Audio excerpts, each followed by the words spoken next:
Welcome to the Movie Draft Podcast. My name is Ethan Simi, and today I'm joined by my wonderful co-host, Ben Lawhorn. Hello. And our incredible guest, Kasey Dunifer. Hello. Thanks for having me. And today we are drafting Scarlett Johansson movies in a collaborative draft. This is going to be very exciting. There's a lot that I want to reveal about this draft, but in due time, there was a lot of behind the scenes that happened to make this draft real. And so I'm very excited to have Kasey here with us drafting. Kasey, the last time you were on the pod was for the 2015 draft. But before that, you were on for a collaborative draft. You're back for a collaborative draft now. That collaborative draft was the 2025 Oscar Best Picture nominees. A draft that I still think is probably the most diabolical that we've ever done here on the show. So I'm excited to have you here today and see what happens. Not intentionally diabolical, right? I don't know. I feel like I don't know, Mistakes were made, lessons were learned, and I'm excited to hopefully get it right this time. Yeah, that's true. I think a lot of lessons were learned there. And I feel like, am I remembering this correctly? There was like, you had forgotten that you could veto or something, or veto override something, right? And we were like, no, oh shit. What happened? I thought you had already drafted Anora.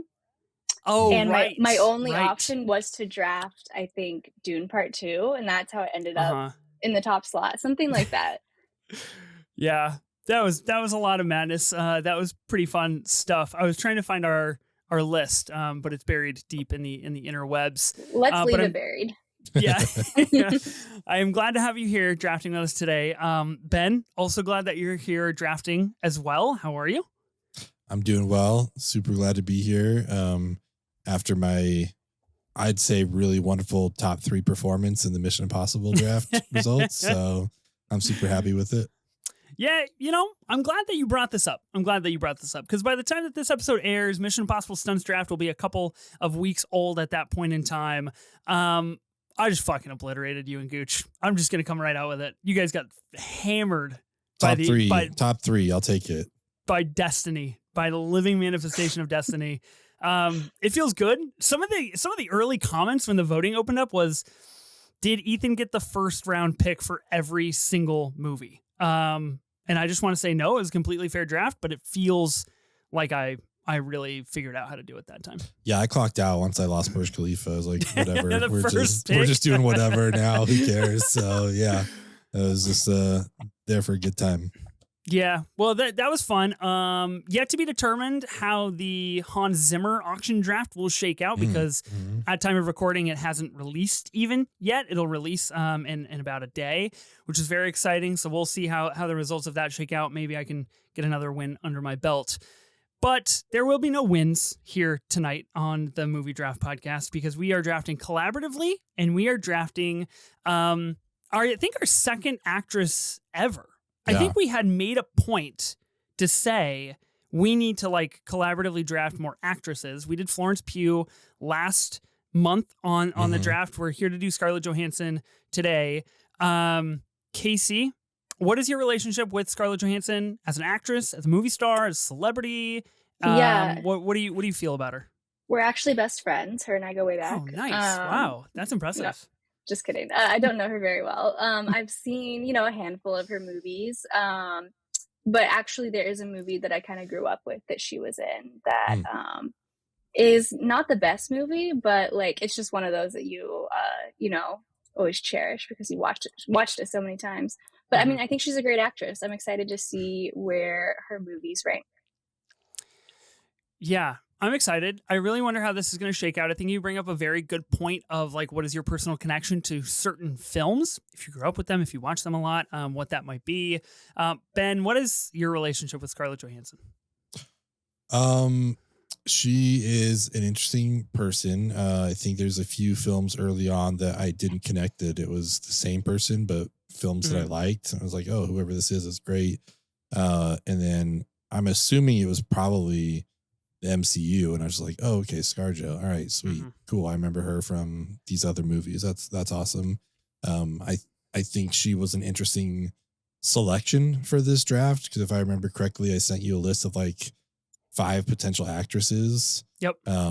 I think every other one of them has won an Academy Award, and then we landed on ScarJo, which I didn't think was going to be the pick, and here we are. And there's some interesting observations that I feel like I've made throughout watching a lot of her movies, and I'm excited to talk about that, I guess, as we get there. Yeah. Nominated for 2 Oscars, has yet to win one. Of course, notably nominated for actress in a leading role for Marriage Story. Mm-hmm. Did not win that year. I think that'll be an interesting point of discussion here tonight. And then nominated as well for Jojo Rabbit, which is fascinating as well. And I wonder what the conversation will be around that film and her performance in that film. You mentioned we threw out some other actresses. I think one of them was Anne Hathaway, which is happening. It will be happening. That's my mother. So we will partake in that collaborative draft. I just wanted enough time to do that one justice, because the thing about collaborative drafts is, at least me personally, I try to come in as prepared as possible. And we did Florence Pugh last month, and I really thought that I was going to make it all the way through her filmography. And I thought I was going to be like totally prepared, because it wasn't like a huge number. And I think I only made it like 60% or so. Scarlett Johansson, even less, unfortunately. As is the way with these draft podcasts, we are recording frequently, and they are all different subjects of all different genres and years of film. So I kind of have to allocate my preparation time to certain topics. Anne Hathaway, I will in fact watch every single movie she's been in. So we kicked that one out about 18 months to ensure I've got the time to do so. Nice. Because that's what matters most. Anne Hathaway coming 2026. Keep your eyes peeled. Can't wait. Yeah, stay tuned. Stay tuned on the pod feed. My relationship to Scarlett Johansson, I think really, I guess what really took off in the MCU, like as Black Widow. I just like didn't know her outside of that until she was kind of in like every later installment there in Phase 4. And then notably, Marriage Story. I think Marriage Story, when that movie came out, was like one of the very first movies that I watched that was like a movie that was nominated for some Academy Awards, that I was starting to like get into movies. And so her performance is pretty notable on that. I do remember learning that she was the voice in Her, and just being like, oh, wow, that's really cool. That's awesome that she can do that. I want to talk about her voice work as we go on, because that is something that is important to this episode. And I kind of wanted to go through some of her filmography the closer we get to actually drafting, so that way we can at least just kind of have a sense of what might be available here and what is potentially going to be on the board. My big question here, I guess it's a twofold question that I want to pose to both of you. Number one, I want to gauge your excitement level for Jurassic World Rebirth, because this is the new movie coming out. We decided to record before this film came out. I think it's fair to say probably wouldn't make her like top 5 best performances of all time. So I didn't feel super concerned that we were really like messing with history here. Are you guys excited for this movie, considering Scarlett Johansson is in fact leading this dinosaur film? Yeah, I mean, I think I drafted it on my 2025 draft, because I remember being mocked by anyone else that was on the draft, and I was like, this is gonna be awful, whatever, blah blah blah. It's like, I don't know, it's a Jurassic World movie, like they make $1 billion, like, and it's Gareth Edwards, right? This time you did. Like, you did in fact draft a Jurassic Park for like $5 or something, right? For $1 in the 2025 auction draft. That's a steal. That is a steal. I paid $7.05 for Final Reckoning, and I stand by that. Best pick of the draft. But anyway, go ahead. Okay. Yeah. So I don't know. I'm excited about it. I think it's in different hands this time, so I'm hopeful. I guess I'm going in optimistic. Okay. So I don't know a ton about this movie. Is it like a different story than the Chris Pratt ones? I don't know. Yeah, I'm not sure if it's like is it the same timeline. I mean, or not. Chris Pratt's not in it, so yeah, that's true. I would think so. I think it's like a soft reboot. I think the Chris Pratt ones are terrible, but So considering this is a soft reboot, where are you at on it? I mean, I might watch it. Obviously, I love the originals, but then I think I watched the first Jurassic World and I was just like, no, because then they came out with another one, so I just skipped that. So I honestly didn't even know this was coming out. So I wouldn't say it's one of my most anticipated, but if it gets like good reviews and some mutuals recommend it, I'll probably go check it out. Okay. I feel like I'm in the same boat as Ben, actually. I'm a little optimistic for this movie. You mentioned the Gareth Edwards of everything. I think that's fascinating. And worth note, David Koepp is writing this story as well for Jurassic World Rebirth, which is notable as well. Who else? Let's see. Mahershala Ali and Jonathan Bailey are also in this film. So that's something awesome. that's happening. The poster that they most recently came out with for this film is just like a really big floating head of Scarlett Johansson with a gun. So I have a feeling they're staking, they're staking a lot on ScarJo in this movie, which is really interesting to me because it is another franchise, one that they're hoping she will lead and not, play a subsequent second or third tier superhero. This is the 7th installment in the Jurassic franchise, and the last one that came out was fucking terrible. So I don't know where I'm at on this movie, but it does lead to my second question for you guys before we draft. Is Scarlett Johansson a good actress? Just is she good or not? Because in prepping for this draft, I was asking the question. That's all I'll say. I think she's a good actress. I think what I found out in prep for this, I watched 11 movies in prep for this.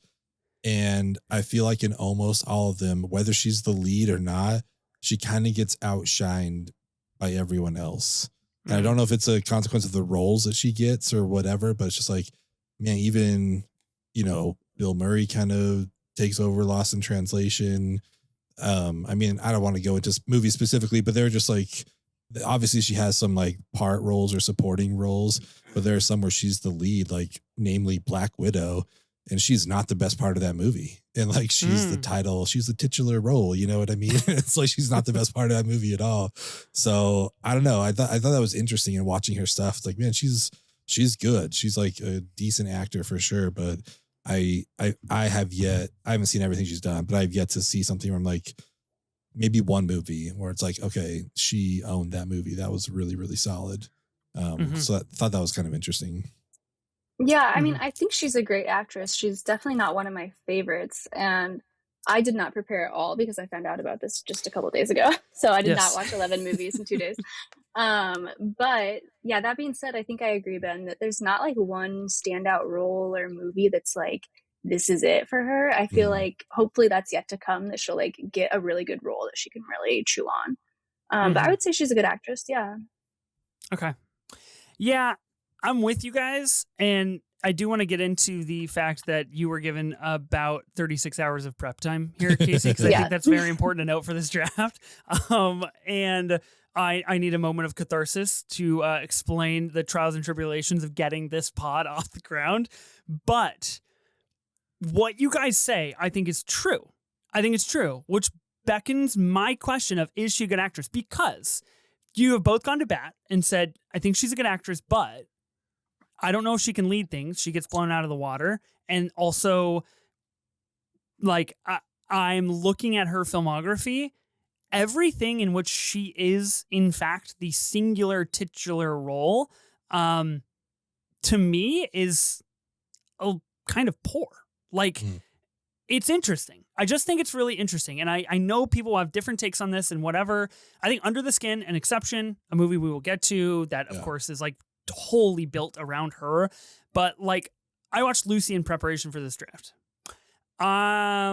Ghost in the Shell was a big bomb when that came out. Of course, the kind of the live action remake of that. You mentioned Black Widow, her not being the best part of Black Widow. Fly Me to the Moon, a movie that I don't know any human being that's seen it. So I don't know. I don't know. I enjoy watching her in certain aspects, but I just don't know. She's been in a lot of crap, that's for sure. She has. Like, but that's not her fault always, I don't know though, Like, get a better agent, I feel like, unfortunately, right now there is like a big problem of people just being in a lot of crap where it's just like, come on guys, we got to make better choices. And I understand, you got to pay the bills. I get it. You gotta keep the mansion and keep things afloat.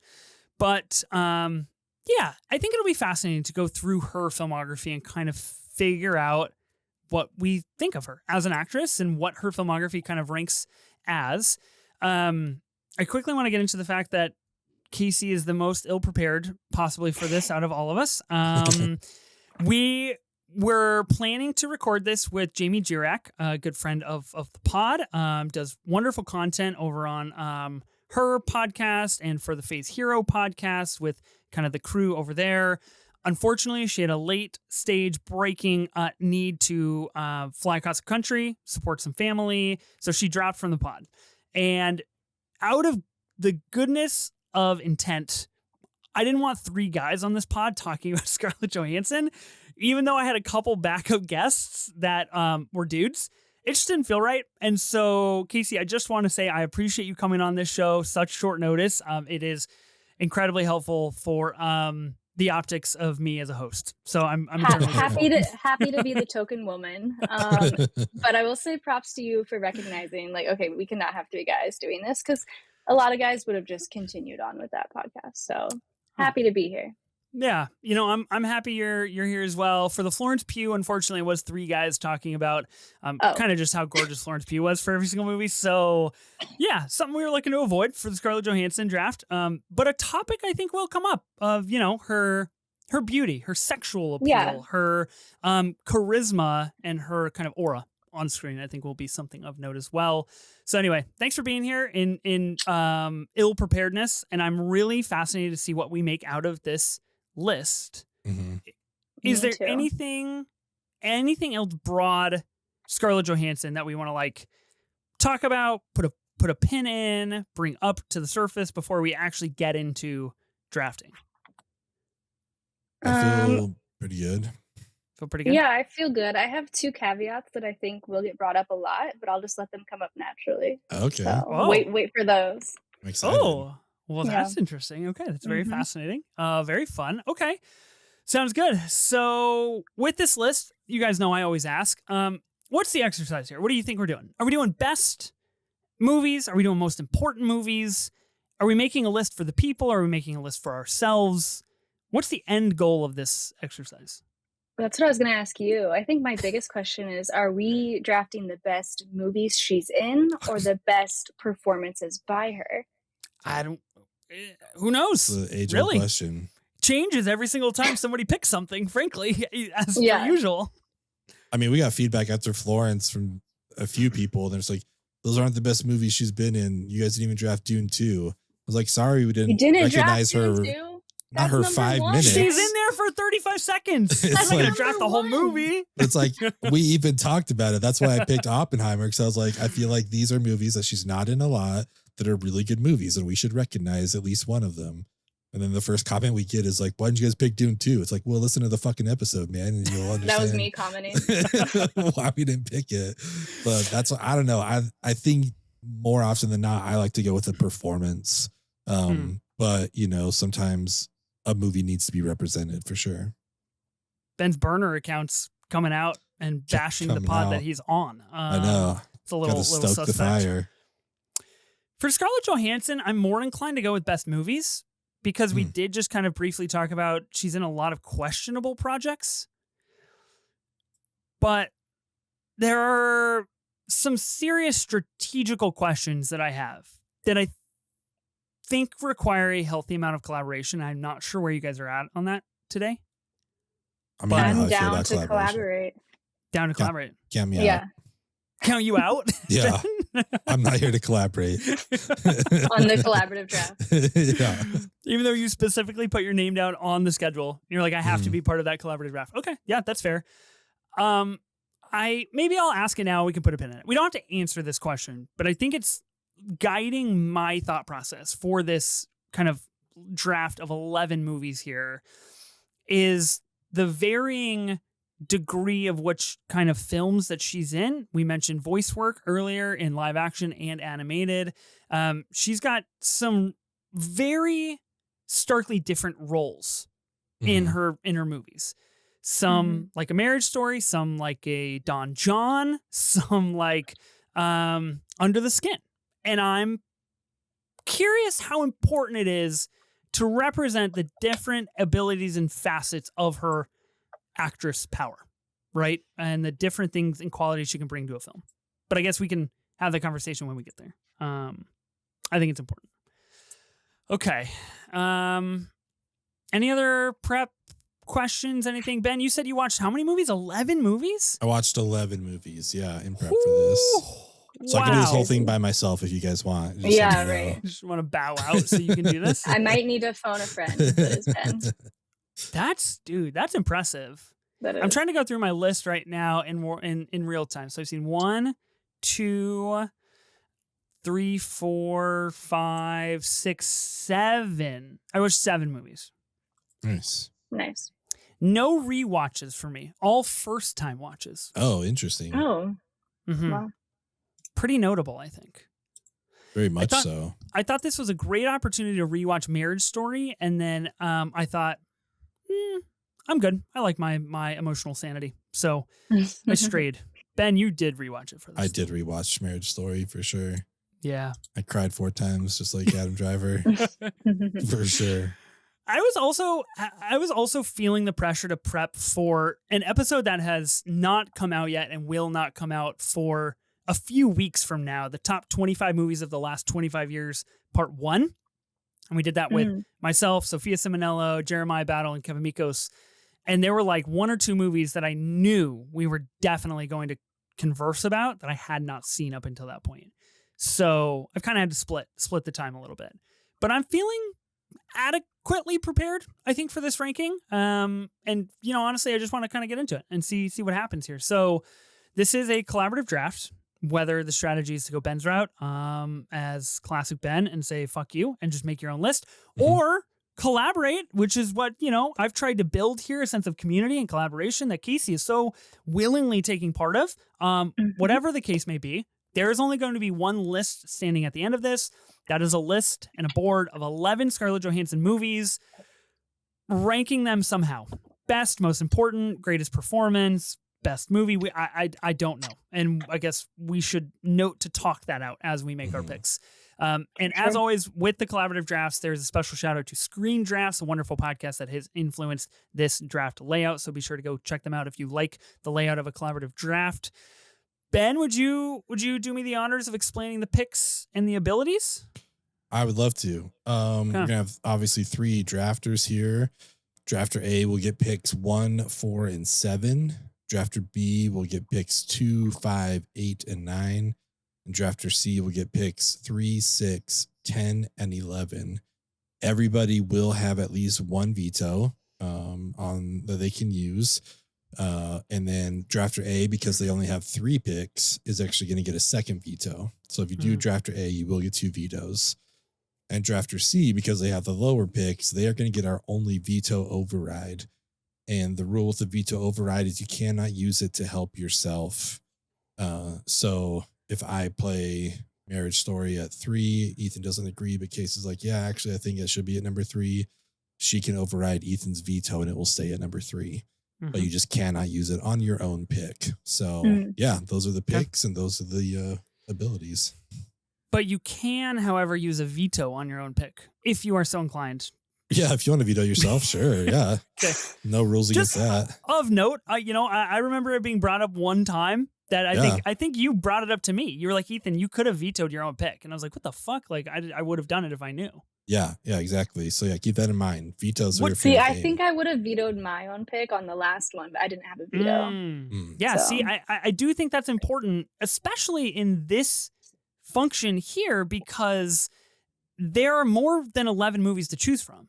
So if you play a movie at 6 and then the collaboration and conversation kind of steers towards like, why did you do that? And you're the only person with a veto left, you could do what's best for the board, I guess, if you feel so inclined. Just something of note. Strategy move. I am less interested in drafter A. Do you guys feel... Nah, never mind. I'm not going to ask the question. We'll get there when we get there. Yeah. We'll get there when we get there. Okay. Let's spin for spots, and let's kick off the Scarlett Johansson collaborative draft. Ben, do you by chance have a spinner ready for us? Indeed. Okay, great. Are you guys ready? Mm-hmm. Yeah, ready as I'll ever be. If you're spun, you get to pick which draft position you would like to be. So you don't need to pick right away. We'll wait for everybody to be spun. Just think about it. Proper names. Ooh. No funny business here. No all caps. And Ben gets first. I'll take it. Has that ever happened I on a don't collaborative know. draft? Kind of wild. That's crazy. I guess I don't really care which position I'm in, so. Yeah. Okay. Nor do I. So And I'm also, happy the order this goes in is the order the vetoes will be played. So I will have to go first. Ethan will then go, and Kasey can choose last if she wants to use a veto or not. Yes. Okay. Okay. Ben, what draft are you going to be? I'm going to be drafter A. I'm going to let Wow. you guys build the board down low and kind of see what we're left with. Wow. Interesting. That is very interesting. Okay, so you're going to get picks 1, 4, and 7, and you are going to get 2 vetoes. Only person with 2 vetoes. And there's a number 1 with a bullet for me, so I've got my vetoes ready to go. Okay. That would be the SpongeBob SquarePants movie, right? Obviously. That's cooking it to the top. Obviously, okay, yeah. Glad we're aligned. Okay, I could be B, get a single veto. That veto override, it always looks scrumptious. It looks so delectable. Mhm. And then it never, ever, ever gets played by whoever has it. And at some point in time, I want to be determined to like play the veto override. I also don't.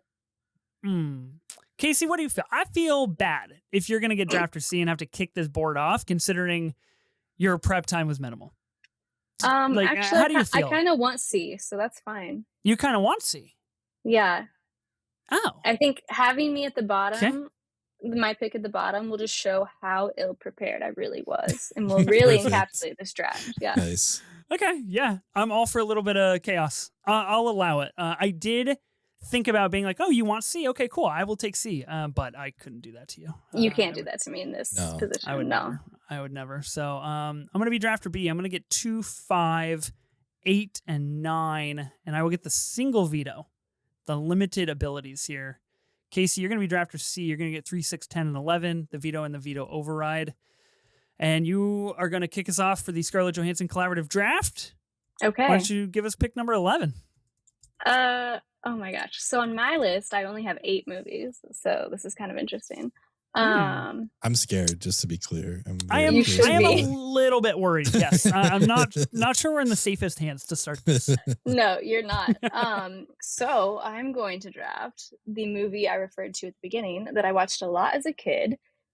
Just for shits and giggles, I will be drafting Home Alone 3. Wow. Okay. This is great. I think this is a great play. Play. Thanks. So when I put this out into the world and I was like, Scarlett Johansson draft, like I dropped the schedule on the graphics and on socials and all this kind of stuff, the number 1 comment, without question, from so many people was, are you going to be talking about Home Alone 3? Are you going to play Home Alone 3? Who's going to draft Home Alone 3? I fucking watched Home Alone 3 for all of you depraved movie people out there. It's bad, guys. It's not good. Yeah, no, it's not. Scarlett Johansson's in it for 40 seconds. I was sold a lie. I thought she was like a major part of this movie. If you didn't grow up with it, you don't get it, right? Like, this is my Home Alone. Yeah. I've never seen it, but I think it's you don't need to see the right it. play. Okay. Yeah. I think it deserves representation on here, at least. I mean, clearly people have a connection to it. I don't know what it was maybe with the marketing, but it was like everyone's families bought this VHS for their kids, and then we just watched it over and over. And then eventually I watched the first 2. I'm like, oh, these are way better. But yeah, even though it's terrible, it's always going to have a little special place in my heart. So happy to draft it. I like it. That's crazy that your Home Alone journey started with 3. And then you went back and you were like, let's watch 1 and 2. The certified I bet bangers. a lot of people's did. Yeah. Really? Interesting. Yeah. Okay. Huh. Yeah, look, 3, this kid is so well spoken for a 9-year-old. Mhm. Holy cow. I mean, What's he doing now? he's got it figured out. I will say a really great movie for race cars, like remote controlled cars. Yeah, Those are 100%. cool. You know, I think bet are those cool. sold like crazy that Christmas. Oh, had to. Yeah. Alex D. Linz. That's the kid. Yeah. What is this guy up to? I don't see Last him movie he anymore was these in days. was in 2007 called Choose Connor. Well, you know, he hit the peak of his career with this brilliant movie, so I don't blame him for taking a step back. Yeah. He was in Max Keeble's Big Move. Did you guys watch that Oh, movie as a I kid? loved Max Keeble's Big Move. Yeah. Loved that movie. That was my Bible as a child. I was like, let's watch that all the time. He was in the McDonald's movies. I also loved those. Wow. You guys know what I'm talking about? No. I do. You would get a free VHS with your Happy Meal. Oh. And it was these weird animated McDonald's movies, and he must have played a voice in them. The Legend of Grimace Island and Scared Silly. Classic. Wow. And you know what's crazy is that this guy, Alex D. Linz, who starred as whatever the kid's name is in Home Alone 3, I can't remember, Alex Pruitt, he is also in a film called My Brother the Pig with Scarlett Johansson again. What? Dang. Do you know? Just 2 years That's later. crazy. A film I did I not hope see they keep in touch. in which Eva Mendes and Judge Reinhold are in. Why did I not watch this movie to prepare for this draft? Yeah. Right. Sounds like a heater. What? Oh, I love it. Wow. What a journey that was. Great Yeah. 11 pick. Really well done. Thank you. Mm-hmm. Good. I think the people Glad it will be wasn't happy with vetoed. that. Yeah. No, It needs that's- representation for sure. Totally agree. Okay, so it's me again. It is you again. Yeah. Okay, this is where it gets tricky. I think I'm gonna do something that's probably gonna get vetoed. Okay. Because I know people love this. Actually, you know what? I take that back. I am going to draft. I'm not gonna draft this one because I think you guys will veto it. I'm gonna instead draft The Jungle Book. Oh, okay. Because Jungle Book. I think that's one of the few live action Disney movies that kind of worked for me. Yes. And I think Scarlett Johansson's voice acting in that was a standout. She was the snake. I don't remember the snake's name, but it was just the perfect. Even the name Scarlett Johansson just sounds like something a snake would say. And it was just like seductive, sexy snake. It was amazing. So the voice that's of Ka, that's my the pick. snake. Ka, yeah. Okay. I agree with you. This is like a top 3 live action remake for me. I think The Jungle Book is really You good. guys. Have you seen it, Ethan? No. Okay, cool. So anyways, it is one of the top 3 live action remakes that they've done. I think it's great. Bill Murray's Baloo is fantastic. Okay. I think Idris Elba's so in another this, movie like, with Bill Murray and Scarlett Johansson. That's yeah. Yeah, that's true. Yeah, I think well, it's solid. funny that I almost drafted a different movie with. That's what you're gonna play? Yeah. Whoa, Damn. you were gonna put that Yeah, here. we'll get into it later. Yeah. Okay. Whoa. All right. Okay. Wow. Yeah, No, I think this is the Um, right spot because like she's Okay. great in this, but it's not Yeah. like a lead performance or anything like that. So No. it should be on here. But yeah, it's a good call. Cool. So I haven't seen this movie. I am notably and infamously a very big proponent of Beauty and the Beast, the live action. I think that is the best as I they haven't get. seen it. Super good, but I'll give a little hint. We might be doing some Disney live action stuff down the road sooner than you think. So I might come around to seeing The Jungle Book and might come around to this pick. Okay. I'm cool with this at 10. I have no qualms, even though I haven't seen it. It does raise the question for me. We have now included one movie in which she does voice work. Mhm. So famously, she is in both of the Sing films. She does voice work in Her, as we mentioned, The Jungle Book. She's in some other animated feature films, such as Transformers 1, SpongeBob SquarePants movie. What do we think as a collective group is like the necessary representation of voice work for Scarlett Johansson? Does this check the box, or is that still an avenue No. we need to get further down? I think her voice acting is actually incredible. Okay. And I don't think the box is checked personally. We still have Okay. Isle of Dogs, which is Mm. could do both Haven't- voiceover and the Wes Anderson, which she's been showing up in quite a bit. Yeah. Yeah. Mhm. Okay. Yeah, That was I think- a good non-answer, but I'll take it. I think she answered it. I don't think this qualifies. Yeah. I was talking about you. I I You were just wasn't like, done oh, talking. You just jumped in. I don't think this like I don't think this counts as like enough for her voice work. There are other great things that she's done. So yeah. Okay. Okay. Is that okay? Is that a good answer, Ethan? Approved. Okay. Up to standard. Thank you so much. Yeah, I was worried too. All right. Okay, so we've got 11 and 10. Home Alone 3 and The Jungle Book. Feels good. It strangely feels correct and feels appropriate. Yeah. We've got one in which she is very minimal character, very young to start her career off. A live-action Disney movie, a very big IP property that is now a very prominent stronghold in the summer box office. That kind of kicked off that whole wave. So it's kind of a two for one there with The Jungle Book. I've got 9 and 8. Okay, so in the spirit of capturing her varied performances, I think it's important to have this movie on the list. A new movie that I watched for this draft. Really, what I feel like is kind of the only movie where she does this. Correct me if I'm wrong, but I don't think there's anything else that's coming to mind. I'm going to be putting forth the straight late 2010s comedy Rough Night. Now, I want this on the list to portray and signify her ability to kind of do a lot of different things. She's pretty good in this movie.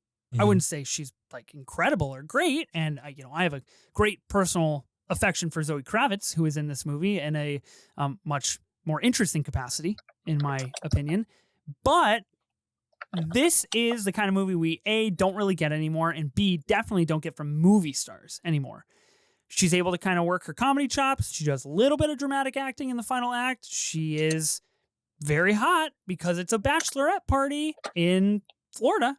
So I think it's important. I haven't seen it, but it's interesting you say we don't get movies like this anymore. So I feel like I do see movies like this and I don't want to watch them. Really? But you're saying this is a good movie. No, I'm not saying it's a good movie. I don't think it's a good movie. I think it's important. You think she gives a good... Okay, is it a good performance or just varied performance? I think it's a more varied performance than good, but I think it's important to have on this list. That's what I'll keep coming back to. Well, I haven't seen it, so have you seen it, Ben? Yeah, it's been a while. I wouldn't put it on my list. I feel like there are better movies that belong on here. Okay, but I'm also not going to veto it because you have the next pick. So I'm not necessarily inclined to play it again. I don't want it higher than 9. I don't know. If you've now you know. I have told you. I'm not gonna play. I swear to God. Okay. Here's what I will say to you. I will not play this any higher if you veto it. Totally understandable and totally fair. Zoe Kravitz is great in this movie, and she just needs to be in more things. That's all I'll say. She has a great little kind of subplot with Demi Moore and whoever plays Demi Moore's husband, and a kind of a sexual escapade that I think is incredibly funny. Yeah. Veto it. I think you should veto it. Veto it, and let's talk about something else. If you want to veto it, tear it up. I'm not going to use one of my vetoes. I'm not. You have 2 vetoes. I'm not going to use mine. I'm saving mine because I don't know what else is coming down. Okay. Yeah, who knows? It sticks. Okay. Wow. Rough night. Rough pick, apparently. Rough draft. Okay, rough draft. Wow. Okay, it kind of took a turn. I thought you guys would be a little bit more pro Rough Night. I'm not against it. I just feel like there are 9 better movies that we could, or performances that we could put on here. That's all. Okay. I think I told you I liked Rough Night when you talked about watching it. I was like, yeah, I remember having a good time with it, but I thought you did. Yeah. Okay. All right. So I've got number 8 then. We got to work backwards here. Can I float the question? Can we float the MCU question, or is that too early? Or are we in the right zone here? We're in the zone? Okay. Float it out. I want to play Infinity War strictly for her performance with Jeremy Renner on Vormir. I think is a absolutely crucial performance, not only for her character arc, but for Infinity War and the film moving into Endgame. but Black Widow. Like she is Black Widow, you know? Well, it does happen in Endgame, not in Infinity War. So don't play Infinity War if that's what you want to do. Wait, it does? Am I remembering this incorrectly? Oh, you're right. It does happen in Endgame because the time jump. Okay, good call. Good call. Wow. Talking about Endgame then. I did rewatch 3 MCU movies for this, and that is one of them. And I do think that was kind of my thought behind it. Basically, I watched the one where I think, I watched 3 of them. I watched Black Widow because she's the protagonist. Yep. I watched Endgame because that's, like you said, the sacrifice. And then I watched the one that she is my favorite performance in. And that's the one that, like, I think I want to play, but I think okay. I also don't know that more than one MCU movie needs to be on here. Like, I'm curious what you guys think about that. So this is one of my caveats, is that I'm not into the MCU. I have seen all of the Avengers, and I tried really hard to be a fan, and I just didn't care. So I have not seen Black Widow, but I'm curious, how is her performance in it? I think it's good. I just think she's outshined by Florence, and David Harbour, in my opinion. Like, they both do better. Dude, and Rachel Weisz, dude, honestly. Yeah, it's possible that she's like the 4th best part of a movie that she's the title character, which is kind of a bummer. And you want to draft it? Well, that's not, I don't want to draft that one. No. Yeah. I wanted to rewatch it to see, and I was just like, man, Florence really steals this movie. Like, I don't even know if this belongs on the ScarJo draft. What's the other MCU movie? Is it Iron Man 2? I literally can't remember which one she is like a star of. The one that I would want to play is Winter Soldier. Okay.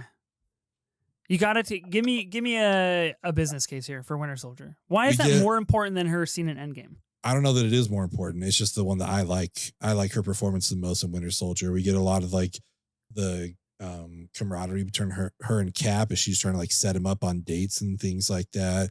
We get to see the more Russian spy side of her, where she's stealing information while they're on missions that she's not supposed to be stealing, but we get a little insight to who her true character is. And I just think it's a good, as we talked about earlier, a good varied performance. We get to see a lot of different sides of her, of someone who just wants to be a buddy, but also has their self-interest in mind, and just a lot of kick-ass stuff as well. As she's fighting the Winter Soldier, I just, for me, it's my favorite performance of hers. I'm not at all saying it's more important than Endgame. That might be the most important one there is, but I like Winter Soldier more. Okay. I also have not seen that one, so I would agree that one Marvel movie represents. You're good with one.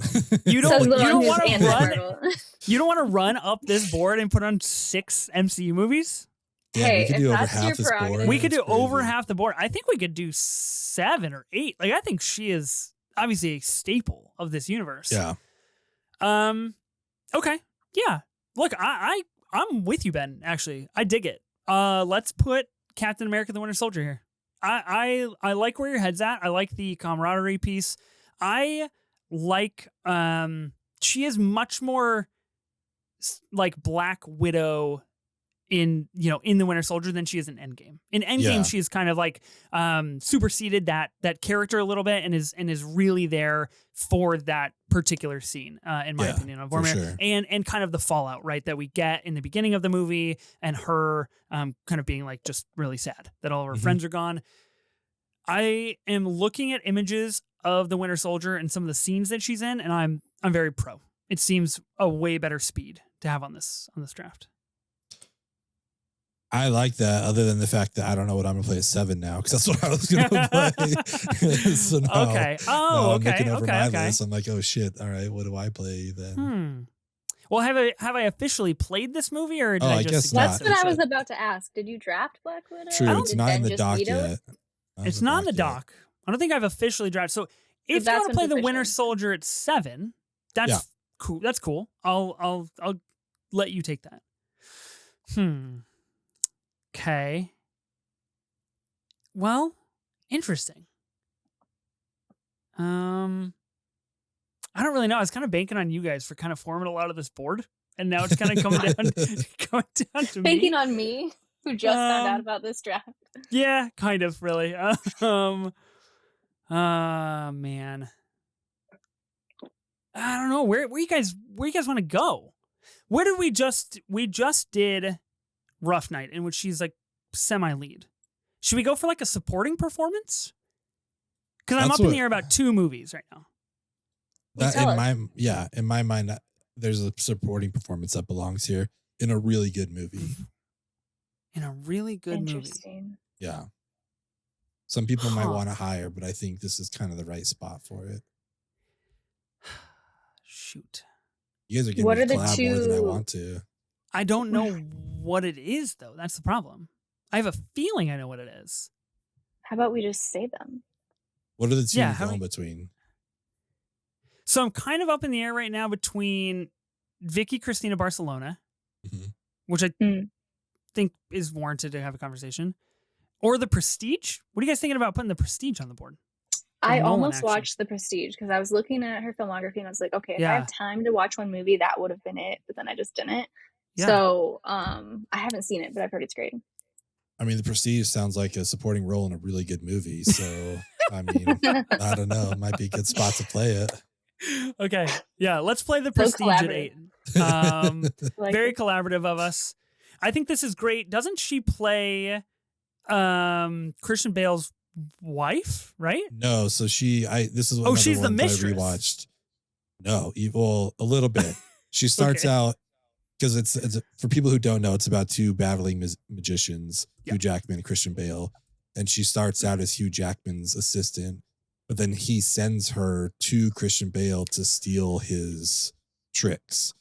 But we don't really know what's happening. I think that's a lot in her performance. So I'll make the pitch on The Prestige for you, where I just think she does a wonderful job of just like, whose side is she on? We don't know. And I think she plays it perfectly well, because she's got to be like convincing Christian Bale that she's actually with him. But we as the audience are like, well, is she actually with him, or is she doing this all for the Hugh Jackman character?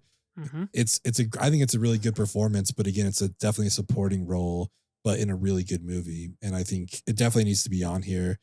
Maybe you can make the case it goes higher, but I think the spot works great.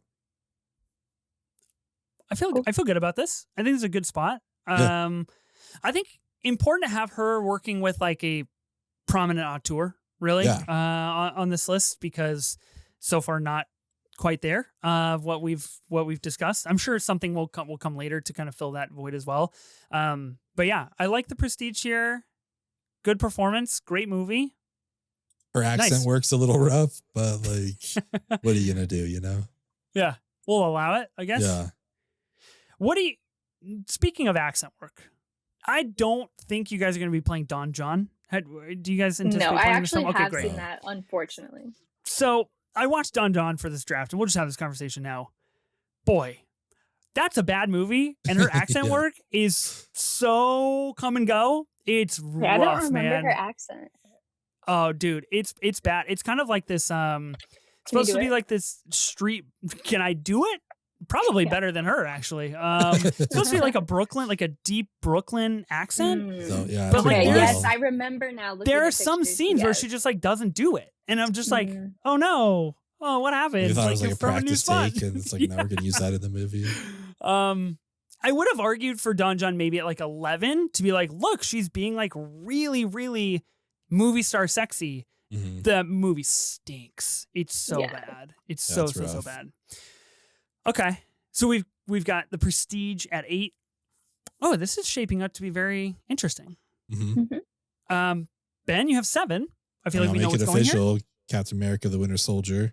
Okay. I think I made my case already. I just think we get some great nuance in the Black Widow character in this movie, and I think that's just it's some of the most nuance we get out of her character, I think, in any of these movies, and so that's why I think it's important to be on here. And I think we all agree that this can just like represent the MCU for the list.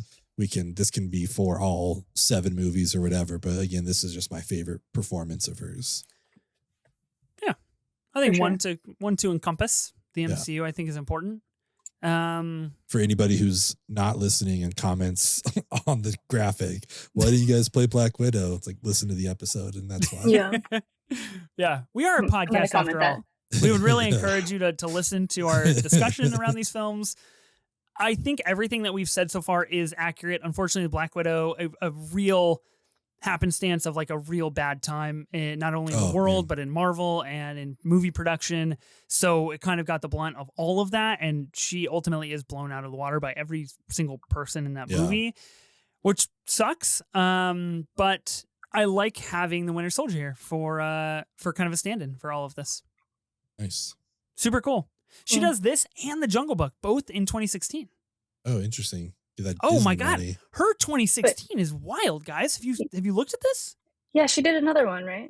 She does Hail Caesar with the Coen brothers, I believe, in 2016. The Jungle Book, Captain America Civil War, and Sing. Kicks off the Sing franchise. Wow. Dang. She was booked and busy. She was booked and busy. Okay. Good for her. Okay. Ethan, are you surprised I didn't play Age of Ultron here for the MCU? I am a little bit. I was looking through her filmography and I was like, did he know that she's in Age of Ultron? But you can't have Age of Ultron everywhere. Yeah, exactly. You made your case. Justice for Age of Ultron. Dude, I thought I heard a rumor that James Spader's coming back as Ultron. I thought wasn't that happening? Is it just in the What If series or is it like in the actual movies? Oh, well, I don't know. That's the case. Dang. R.I.P. Ultron. Good movie. Okay, Kasey, it's back to you. Okay. So I only have 2 picks left. Well, we all do. You right? do. I like seeing you crack your neck as you're getting ready for this pick. This is okay, let's go. Yes, let's go. We're done fucking around. Well, okay, so there's a movie that I would really hate to not be on here at all. So I might just ask you guys what you think of it. Ben, I don't know if I follow you on Letterboxd because I can see Ethan's rating for it. So actually I'm gonna ask Ben. Yeah. What are your thoughts on Ghost World? My thoughts on Ghost World. That's a great question. I'm trying to pull up my review for it. I need to follow you too, so I can just do this sneakily behind the scenes. Look at this collaboration, right on the spot. I gave it 4 stars and I quoted my favorite quote, which is, "You haven't heard of the miracle of masturbation," which is my favorite part of the movie. Does she say that? Who says that? I think Thora Birch does. I think. Okay. Yeah, that sounds like something she'd say. So 4 stars. This is great. Yeah, I love Ghost World. I liked the graphic novel. I watched this, I don't know, kind of when I was like a teenager, and it was sort of formative. I was like, oh, this is so cool and like quirky and different. And I feel like it's a role that she's not in a lot. Yeah. She's just so deadpan. It's amazing. I think she does deadpan really well. I think she does it great. I think my takeaway from watching this is like she wasn't in it as much as I remembered because I'd seen it before. And this is one of those again where it's like, oh, she's kind of outshined by her co-star. I mean, Thora Birch is like the lead, obviously. Right. But when both of them are on the cover, you kind of assume like, oh, maybe it's like a co-lead thing and they're both going to be in there an equal amount. But like ScarJo kind of maybe gets 80% of the screen time. But I think she still gives a really, like you said, it's a great deadpan performance, super funny. The movie's great. So yeah, it definitely belongs on here for sure. Do you think it belongs at 6? I think 6 is really high for this movie. I gotta be honest with you. Okay. Really? Yeah. Yeah, I saw Ethan gave it a 3, so I just didn't really vibe with this movie. I don't know. Like I thought it was fine. I mean, you're not a big fan of women in general, so it's understandable you don't like this movie. Yeah. I don't like women stretching the societal boundaries of what's allowable, you know? Exactly. I like to just keep them in their box. It just wasn't, I don't know. I expected more. And maybe it's one like you needed to see when you were younger, you know what I mean? Yeah. Because I remember seeing this, I don't know, 20 years ago or something like that. So it could be that kind of situation and I'm too close to it to like be objective about like, yeah, maybe it's not a great movie. Like, I don't know. I just think it's a great movie. So. I also think having read the graphic novel, if there's a good adaptation, I get really attached to it. Yeah. Okay. So yeah, I think it's definitely worthy. And I don't think there's another movie like this that she's in. So I'm going to be drafting Ghost World. Nice. Okay. There's a part of me that wants to veto it just so we can like spice up this draft a little bit, you know? There's still time for vetoes, but not right now. Keep things interesting. I think you make a good case though. The deadpan kind of supporting role. I know we've got a few supporting roles on here already, but I do think this younger version true deadpan, like this is what Scarlett Johansson does very well situation. I think works. Movie's nominated for an adapted screenplay, which was it really good? Pretty incredible, especially in 2001. I think is very important. Maybe not the last time we'll be talking about Ghost World here on this upcoming couple of episodes of this podcast. I just wish I liked this movie more, but I will concede and we'll keep it there. Okay.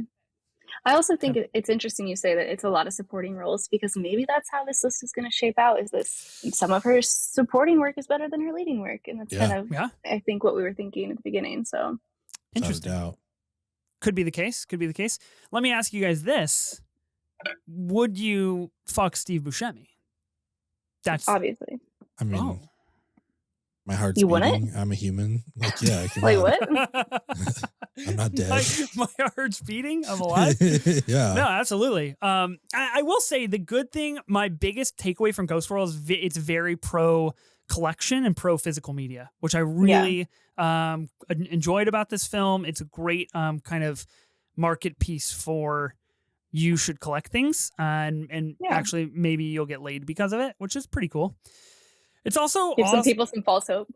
Yeah, you know, anything that works. It's also one of those movies that's like, it's cool to know things. And when you don't own a physical copy of something, you lose the integrity of that knowledge potentially. So I think that's a cool message behind Ghost World. Yeah, I like also, that. as Ben stated, you know, masturbation's cool. So that's cool too. A lot of important aspects of this film. Okay, here's the hard part for me with where we're at. I have 6 movies that I think belong on this list, and we have 5 spots left. Could have vetoed Ghost World. Agree on a lot of them. No, I would not veto Ghost World. I should have done Rough Night for sure. Yeah. I literally offered it to you. I was like, veto this, please. I know. I think I said that's a you problem. Yeah. That's a you problem. Okay, we got 5 movies. So you mentioned you have 6 that you got to have on the list. I feel like there's 6 that belong here for sure. I'm looking at my ranking, and I've got 1, 2, 3, 4, 5. I have 5. That needs so yours could just play out great. Interesting. But it might not differ. I bet there's a lot of overlap. For sure. I hope. I have a good. Except what? There's one other caveat that has not been brought up that it will come up, I'm sure. So. Oh. I think there's something that's not going to overlap from my list in one of your lists. Okay. Oh, wow. I was waiting for one of you to play your pick, but I guess it's my turn in the 5 spot. It's your turn. Okay. Interesting, because I was literally just about ready to say, I think I know the perfect movie to play here if you guys play it. But let's see. So I'm doing the backwards work here. And out of the 5 that I think need to be on this list, I do think this deserves to go in this spot. I find it unlike anything she's really ever done. She is a true lead. Ultimately, a movie where she doesn't really say a lot. She just looks really alluring and intimidating and evil. I'm going to be playing Under the Skin at 5 here. Her work with Jonathan Glazer in this movie about basically her being an alien that's come to Earth to seduce men and suck their souls. We don't really know for sure, but it's kind of what she does in her black goo lair in the house that she resides in. And I think it is actually a really interesting convergence of her kind of movie star beauty that she brings to a lot of her roles and her ability to do very distinctive roles with auteurs and kind of mesh those two things as her character in Under the Skin. Admittedly, a movie I haven't seen for quite a while, but I feel good about this. Yeah, I saw it shortly after it came out, and it obviously paints a picture in your mind, especially the ending. I think it's some of her best work. My only qualm is, does it deserve to be higher? Oh. That's also I love this movie. Yeah. Really? Yeah. Okay, I was afraid you guys weren't going to play it at all. This to me, I feel like it's please go ahead, revered. Kasey. Yeah. No, I was just gonna say, I mean, Jonathan Glazer, especially after Zone of Interest, like he's kind of like up there in a lot of conversations, and I think this film especially has a pretty passionate following. And to me, this is the one movie where she is the clear lead of the film to me. Mm-hmm. Like in her filmography, this is the one where she's like, not a co-lead, not like, you know, has a supporting person who's kind of stealing the spotlight from her. Like she is just the show here, and at least needs to be in the top 5. Like I do believe it should be higher, but like it needs to be on here for sure. Let's put it higher. Let's put it higher. I'm totally game. So you haven't drafted it? I have drafted it at 5 officially, but you both have vetoes. It's not in the doc. You do also have a veto, Ethan, just to be clear. I know, but I don't want to be that idiot who's like, let me veto my own pick. You know, once I set that precedent, things go south. My number 1 still hasn't been played, and I'm worried it's going to get played sometime soon. So that's why I'm saving mine. It's on the top 5. You have 2 vetoes, Ben. Really? You think? Okay, so you're worried that your number 1 is going to get played soon. So, but let me reassure you with this. If you veto it here, I'm probably not going to play your number 1 because I have a feeling that we're pretty close. Ben, you're next. You're not going to play it at 4. The worst that would happen is it gets played at 3, and then you still have a veto. So are you playing this at 2 if we veto it? I will at 2. Wow, Yeah. Interesting. Okay, hold on. Let me process this question. Because, you know, it's kind of the unspoken rule that if that's the unspoken rules that I would have play it if I veto it. But I'm not going to veto it to move it up 1 spot, and I'm not playing it at number 1. Yeah. So this is where our collaboration comes in. But Kasey, you also wanted higher. Kasey, you would have played at 3?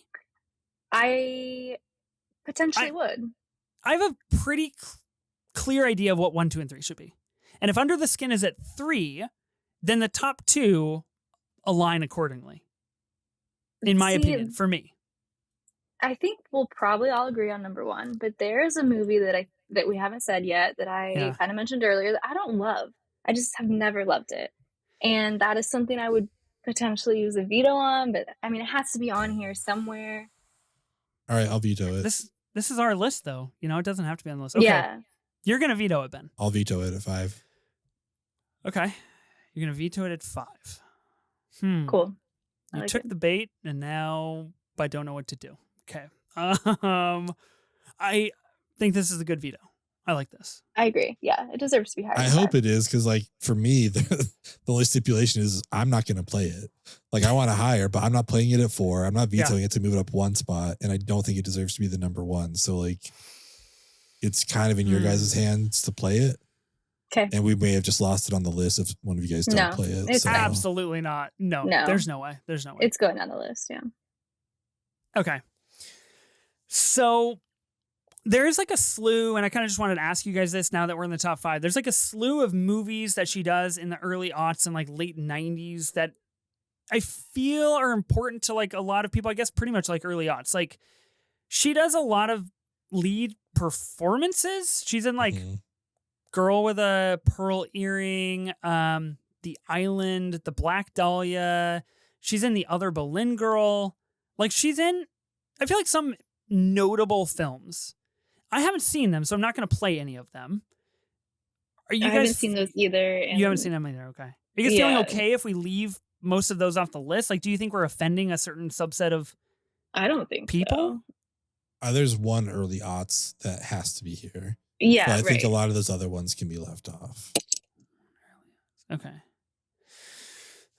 Well, yes, we know that. We know that one, Ben.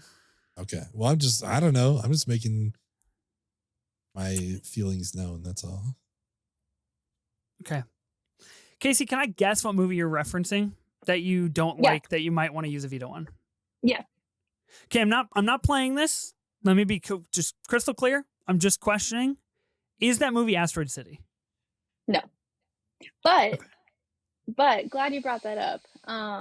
Because that is one of my caveats is I don't really fuck with Wes Anderson. I like some of his earlier stuff, but then it's like, I think you decide at a certain point if you like his stuff or you don't, and then it's going to be a lot of the same stuff.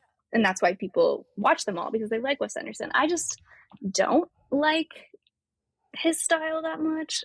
So I haven't seen Asteroid City, and I haven't seen The Phoenician Scheme. Okay. I haven't seen Phoenician Scheme yet. I have not seen Isle of Dogs. I've seen Isle of Dogs. I like Wes Anderson's stop motion a lot more than his live action, I'll say. I fell asleep in Asteroid City. Really? Yeah. But I like Wes Anderson. It's just like the new. I don't like. I guess it kind of stopped at Grand Budapest, maybe. So maybe it's been the last 10 years. I'm just kind of like, Oh, that's funny. I don't know. Outdog Yeah. is good, but like I'm not racing to put it on. Like I'll put on 5 others of his movies before I rewatch Right. that. Okay. It just became too similar for me. I think I stopped at Grand Budapest as well. Okay. Yeah, I like Asteroid City. I think it's like a good movie. I don't understand really like the reappraisal of it to be like one of the greatest of all time kind of things. I'm just like not on that level. I do think if we don't play her in a Wes Anderson movie, there will be some chatter that we've done her a disservice. Great. But we've talked about it, and if you listen to the pod, you would know. So great. I don't know. Honestly, I don't feel good about playing a Woody Allen movie at 5. You know? Okay, that's the other caveat. I actually realized I had 3. So it was Marvel, Wes Anderson, and Woody Allen. Because who fucks with Woody Allen? Like, yes, he makes good movies, but like, is it worth it? I don't know. I haven't seen Vicky Cristina Barcelona. I think she's good in Vicky Cristina Barcelona. That's the problem. I've heard that one is one of the better Woody Allens. So I don't know. She's done what, like 2 or 3 of them? I know she did this a Match Point. Yeah, Match I don't know. Point. There I've may heard be that's another good. one. I didn't watch it, but yeah, I did rewatch Vicky Cristina, and like she's good in it. It's a good movie. Yeah, she's good. But has our time for playing that film passed? That would have been a good number 9. This is the last spot you could play. we should have vetoed number 10. Fuck. Yeah, we should have vetoed. God, a lot of regret. A lot of regret. Okay. We basically have our top 4 made, I feel like. Regardless if we've kind of spoken the titles or not. Mm-hmm. So it's really this. Yeah, but there's like one actually, movie that I don't know where you guys fall at. Yeah, same. That I don't really like. That is pretty like widely regarded as like one of her better roles. Is it Jojo Rabbit? It is. Yeah, no, I agree. I was wondering what you guys thought about that because This it's is sort the of spot for it. divisive. I don't want to play it. Like I don't really fuck with that movie though. Like I don't want to play it. Okay. I think she's good in it. You're so God, Ben. I can't do the quick. You're just like, all right. I need you to make my choices for me. Don't make me do this. Let's get Woody Allen on the list. Fuck off. That's so rude. What? I don't want Taika on this list either. Taika's a hack, man. Okay, who Doesn't make belongs good on movies. this list more? Wes Anderson, Woody Allen, or Taika Waititi? Taika. It's Wes. Like we got to be honest with Is it ourselves. Woody? I'm just kidding. I don't think so. I think Vicky Cristina Barcelona is like a good movie. That's the problem though. Is like I think she's good in it. I think like the triumvirate of the kind of actors of Scarlett Johansson, like Javier Bardem and Penelope Cruz, when we get into the later parts of the movies, like I think it's good. I think they have a lot of chemistry. I think it works very well. Yeah. Mm-hmm. Is it a sexy movie? Like it gives me those vibes, but I haven't seen it. It's pretty sexy. Like, yeah, pretty sexy. Like we don't have anything super sexy on here besides The Jungle Book with her voice work. That's the sexiest thing. And I'm not putting Don John on this sexy list. kids movie. The Jungle Yeah, Book. right. The sexiest movie on the list. Yeah, is the only kids movie we have on here so far. Well, Home Alone. I'm going to play Vicky Cristina Barcelona. You guys have vetoes. If you really don't want it, I guess veto it. I feel like this. I would have put it at 9, but I feel like this is a spot. I don't want Jojo Rabbit on this list, and I don't feel compelled to play Asteroid City or Isle of Dogs or I haven't seen Phoenician Scheme. So like, say what you will. Yeah. This is where I fall. Do it. I'm with you. I told you to play it here. I'm not going to veto you. Wow. Okay. Any thoughts on Vicky Cristina Barcelona? Kasey, you said you have not seen it? Watched this. Yeah, I was thinking of watching The Prestige or this one. I love Javier Bardem. I probably will watch it eventually. Yeah, streaming on Criterion or Peacock right now. Okay. It's got a great Chris Messina role, just like a classic Chris Messina insufferable partner, which is really good stuff.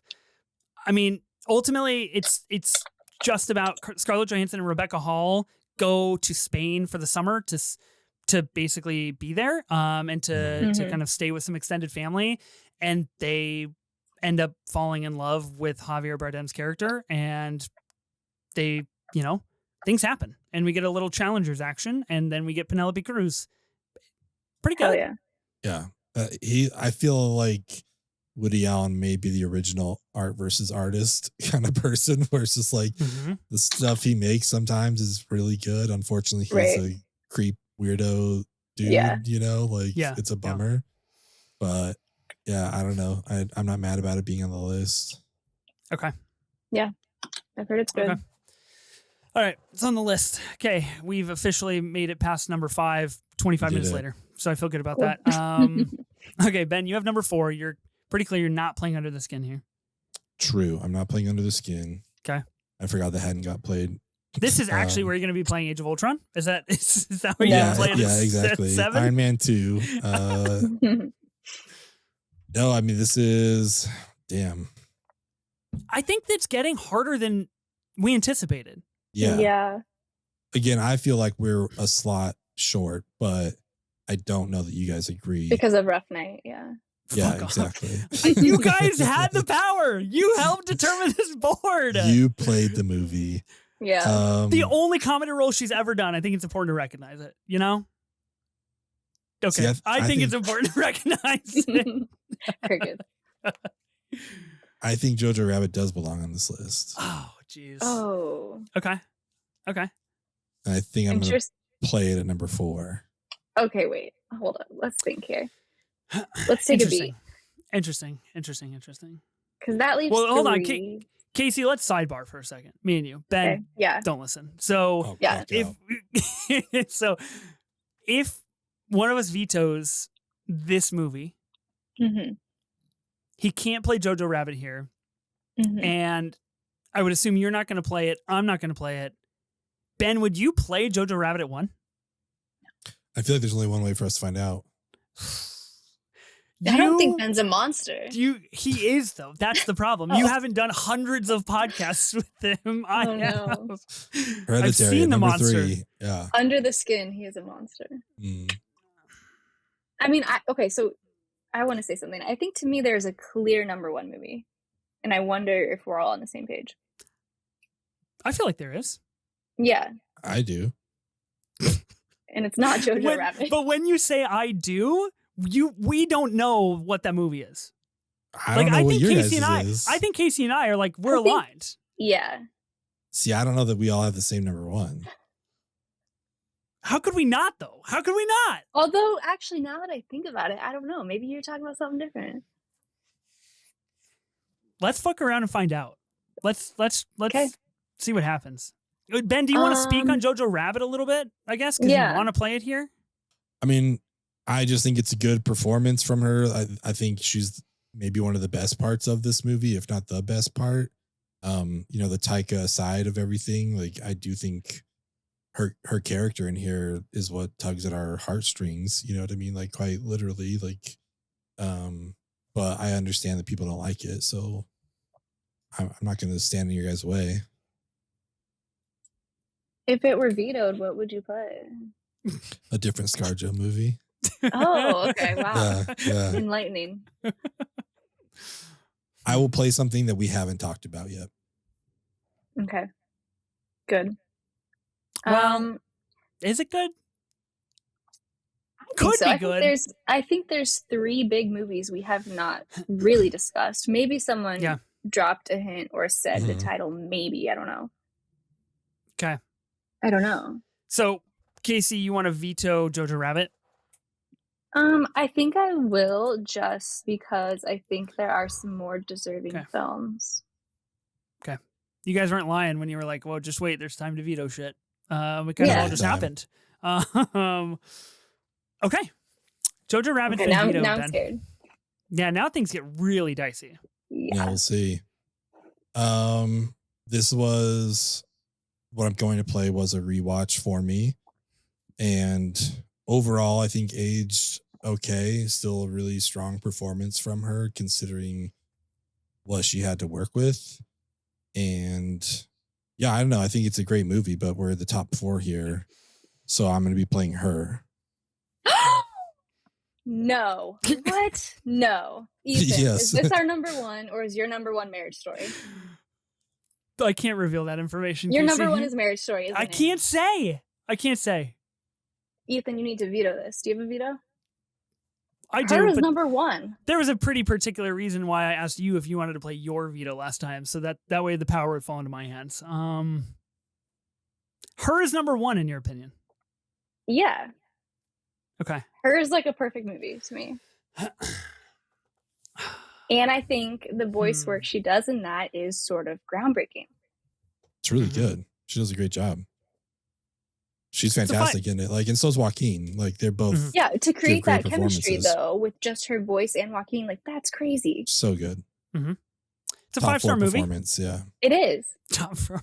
I thought you were gonna say a different movie then. I'm kind of shocked. I'm sorry. Okay, so I mean, we might as well just get Let's honest. play out our cards. We might as well just get honest with each other. So I did not rewatch Her. It's a movie I've been wanting to rewatch for a long time. I do think it's like a 5-star certified masterpiece. I think it's great. I think, obviously some of the themes and narrative bullet points of this movie are coming to fruition in real life, which is a little bit interesting. Beautiful film. Great voice work. Her was in my top 3. So I feel like the top 3, to include Her and Marriage Story, Kasey mentioned Marriage Story, which I think has yet to be really talked about for a specific purpose. And there's one other film that I think goes in the top 3. Yeah. Alas, Ben has vowed not to play Under the Skin. So if we veto this, I think we set ourselves up for some real failure in the top 4 of the board. If we veto this, Ben has to play, not has to, but might play what I thought he was going to play. So I think we need to have a conversation about Lost in Translation. Okay. What are your guys' thoughts? Oh, no, I'm still sitting out of this. I'm not going to contribute at all to this conversation. Not for me. I said that from the beginning. Not for me. You guys have vetoes. Collaborate. Yeah, this is on you guys. Okay, what is Ben's letterbox? The Lost in Translation conversation is in that top 3 for me. That was the other movie that I was alluding to. So I think what has to happen here, I think 4 is too low for Lost in Translation, in my opinion. I think that's that's high up, but it seems like we want different things in different places. And I'm worried that we're not going to come to an agreement on any of them. I mean, you kind of snaked her veto out of her. That was a wild move. I didn't. I just asked, do you want to veto this movie? And she answered, I'm still happy I vetoed Jojo Rabbit. Because even if we don't necessarily agree on the order of the next few movies, like they're all good movies. I think they're all better than Jojo Rabbit. If we keep Her here at number 4, will you play Lost in Translation at 3? Or will you play Under the Skin and allow me to play Lost in Translation at 2? That's really the flip-flop that we're working with here. Unless Ben doesn't play Marriage Story at 1, which is entirely possible. Let's not rule that out here. It sounds like you guys are like Marriage Story diehards. I feel like it's going to be at 2 or 1, depending on whatever happens. I mean, the real question, though, is what would Ben draft if you did veto this? I don't know, but then Under the Skin probably doesn't make the list. I don't know. This is literally like the scene in The Office where everybody's playing imaginary duel, and they're like, they're like, you put your weapons away first. It's a Mexican standoff. You know what I mean? You guys are like, I don't know. It's a little low for her, but out of the interest of preserving the board, I think I'm not going to veto it. Wow. Dang. I'm just worried that if I veto it, I don't know what the fuck Ben's going to put here. Fucking Sing 2 for all I know. I agree. I don't know. Yeah. I don't think you guys would be upset with what I played. Oh my fucking God. What does that mean? See, what could it be? I'm a rational human being. I'm not going to go crazy. But okay. That sounds like something an irrational human being who's about to go crazy would say. Literally, what would it be though? Like, Just tell like, let's get down to brass tacks. Like, it's not Sing, it's not Ghost in the Shell. Would it be Hail Caesar? Like, I haven't seen Hail Caesar, so I don't want it at 4. Roll the dice. Let's find out. Come on, we're here for a good time. No. I'm not going to let you play Lucy at number 4. I'm going to keep it. I'm not going to veto it. I'm really sorry, Kasey. No, I'm really sorry. 4 is okay. Clearly, you guys don't think 1. So if anything, it would have been 3, 4 is fine. Okay. Ben, do you want to speak on this movie that you played and stirred a lot of feelings about? I'm disappointed you're not vetoing, but I think this movie's great. You played it. You can veto. You have a veto. Veto it yourself. I offered the same to you at 9. You said no. I'm not going to do that. Maybe if you had a 9, I would do it here. But yeah, no, I think this is a great movie. I love this movie. But we're in top 4 territory here. What are you going to do? But I think I spoke on it. Like the chemistry they built between. I don't know how this was filmed. If like they were actually on set together, if she was just like off camera doing her stuff, or like how it was done. I'm unsure, but I think it speaks to the fact that like it's done so well that I don't know how they did it, because like they and it doesn't matter even. Yeah, exactly. Yeah. It's like I don't know how they did it, but they did a great job. So yeah. I love this movie. Maybe a top 3 for me, but it's here at 4. So what are we gonna do? Is this movie shot by Hoyte van Hoytema? Yep. Yeah, I believe it is. No fucking way. That's crazy. Wow. Okay. Can I ask what you would have played it for? Can you reveal that information now? When we're done with the draft, yeah, I'll tell you. There's still time to veto. You can find out. In an encrypted email. Yeah, exactly. No, I'm not going to find out. All right. All right. We're in top 3 territory. Kasey, you have number 3. I've got number 2. Ben, you have number 1. Kasey, what are you leaning towards here? Chaos. Yeah, I think things. I feel like we hit 5, and we were just like, "What do we do? What happened?" Yeah. Well, someone's being pretty tight-lipped, so it was a bit tricky.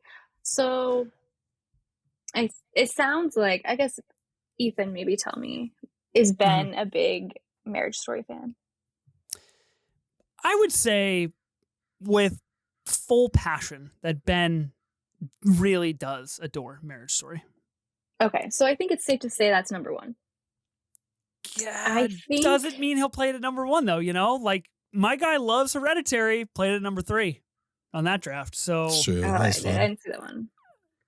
I don't know. I have faith. Listen, if worse comes to worse, and Ben doesn't play Marriage Story 1, I'll just veto it. We can put Ghost in the Shell there. I think all is good. Right, yeah.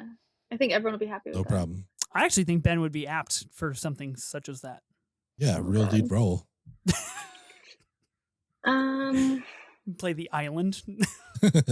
See, part of me is tempted to play. I'm not saying I'm playing it yet, but part of me is tempted to play Lost in Translation. Okay. But actually, I don't think I will, because I don't think Ethan would do Under the Skin. I would. I mean, in a perfect world, it would be Under the Skin, Lost in Translation, Marriage Story. Like, that's how it would go.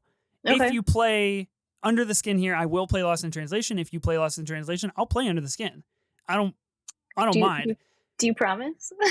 I do pinky promise. You pinky promise? I really, really, really do. I just watched Lost in Translation for the first time yesterday morning, and I have a lot that I would like to use this station to say about it. So I do think at number 2 would be warranted.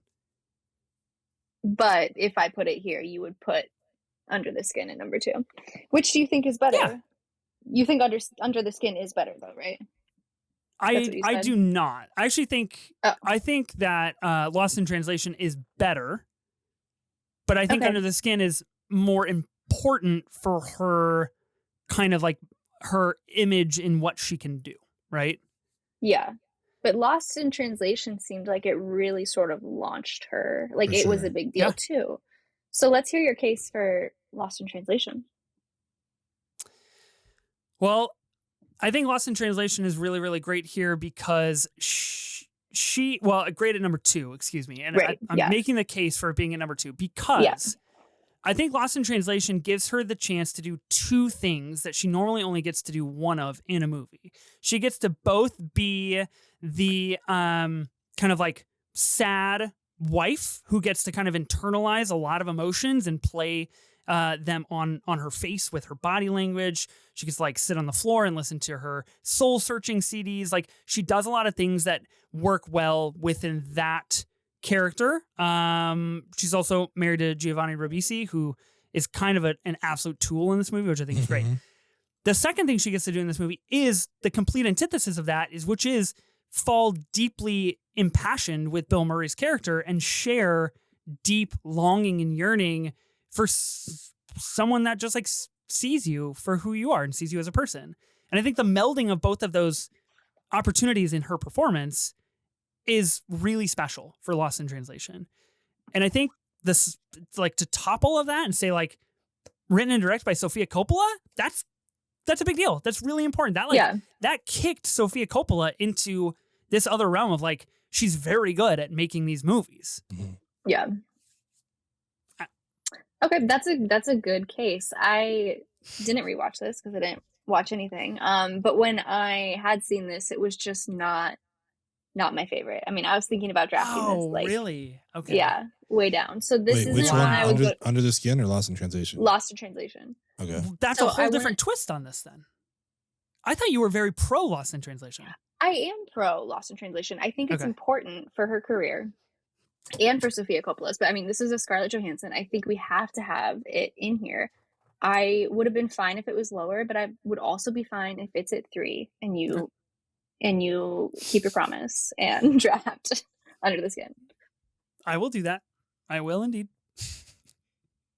I'm kind of scared about how you said that. I will. Okay. There's no world in which I draft, frankly, anything else. The rest of her filmography is kind of shit. Yeah. Okay, then I will draft Lost in Translation at number 3. I think it's important. Okay. Ben, thoughts on this? Kind of want to veto it. A little bit. Why? Talk, Ben. This to me is maybe the most important movie in her filmography. Yeah, that's valid. So that's why I would want it higher. Are you talking like 1 high? You want a 1? I would see what I'm saying, Kasey? We don't know. Yeah, no, I know. He's a maniac. Guys, okay. So are you vetoing it? Because I have a veto override. But you can't use the veto override on your own selection. Dang it. Nullified in this case. I love vetoing people that have the override. Yeah, I'm kind of curious what happened with it. No, don't veto it. No, don't. I'm not going to veto it. Ben's got to veto if you want. So if Ben vetoes it, then I can pick Under the Skin. You could, correct? Yes. Yeah. You could pick so any other film. I don't care. All right, let's veto it. That's fine. Wow, a little tip for tat right there, Ben. I like it. You veto me, I veto you. I think it works great. Okay. Okay, then I will draft Under the Skin.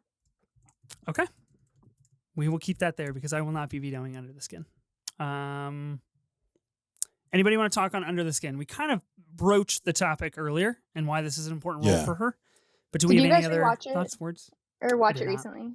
Okay, see, I haven't seen it in a while, but I mean, yeah, it stays with you. It's disturbing. It's unique, and it's just not something she's done before. Yep. And it's just weird as hell, you know? Yeah. It's a good weird for sure. Yeah.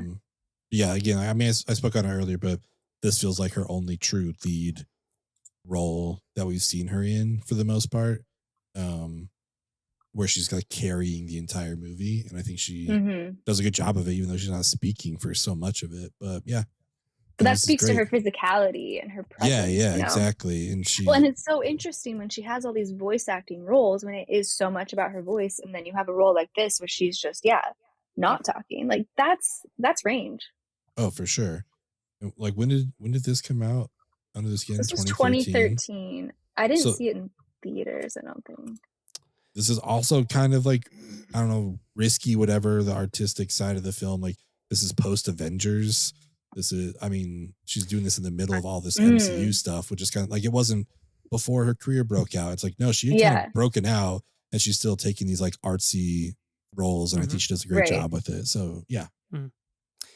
I really, really want to rewatch this movie. It was like very high on my priority list to revisit before this draft, because the first time I watched Under the Skin, it was my first Jonathan Glazer movie. It was one of like the first A24 movies that I watched, which I know is like Galaxy Brain to be like, it's A24. It's weird, but like I think Under the Skin kind of qualifies in that conversation. It was like one of the first kind of like art housey, really think about it movies that I watched. So I was like, I don't get it. And it's slow and it's weird. And so like, that was kind of my big takeaway. I know I would think immensely different of this film now. I did just want to note, while looking through the cast and looking at some of the film grabs and stills of this movie, speaking of A24, Adam Pearson makes an appearance in this movie, who is also in A Different Man, a really incredible feature in which he's paired with Sebastian Stan. So this is good. I like it here. Okay, so Under the Skin gets played at 3. That means I have number 2. Boy. The options and the choices, they're out there. Yeah. Really, anything's possible. Chef. Let's go. Should we talk about how she turns into Venom and Lucy? I think this is a great junction to do so. It's kind of cool. That movie's just so bad. It's wild. It made, you know what that movie made me do? Appreciate Morgan Freeman. I'm like, this guy will act in anything. Like this is the most batshit crazy script, but he can sell it. He can deliver it. Like he actually believes it. It's like, damn, he is a legit actor. Like he's making me believe that he believes what he's talking about, but there's no way he understands what he's saying. Capital A actor, you know? Yeah. That's the guy. Morgan Freeman draft went. That's the real. That's the big one. Make it happen. Okay. I'm gonna stick to the script. And I'm going to be playing Lost in Translation at number 2. I don't want to continue the conversation unless, well, I guess, Ben, you don't have a veto. Yeah, you're the only one that can veto yourself. So this is said you don't like to do. Full confidence that you're going to play Marriage Story 1, which we have not really like broached the we haven't topic talked about it whatsoever. Yeah. All right, good insight, very helpful. Good talking. This is what happens when you trust each other and you try to collaborate. So we're going to be playing Lost in Translation here. I think a really important movie for her career, Sofia Coppola's. This is a great Bill Murray performance. This is a great movie about being somewhere that is not your home and missing your home. The only really important thing I wanted to say about this movie for me personally is that I mentioned this in my Letterboxd review, but every single time Bill Murray's on the phone with his wife and she's like, hey, I bet your day off is super nice and I bet you're loving Tokyo and the kids are learning to live without you. That is a very real feeling for married couples with kids. And he mentions it in this movie. When you have kids, things get so much more complicated. And it's not to say it is a bad relationship or one person is right and the other person is wrong. It is just the ultimate inevitability about being a parent away from your kids, traveling for work and doing other things. I've never, ever seen a movie tackle that the way that this movie does. And I know that's not the point of the movie. I get it. That's like a real sub narrative here that we're dealing with, but with Bill Murray's character. But I found it riveting and really interesting. And I love this movie. Instant comfort movie for me.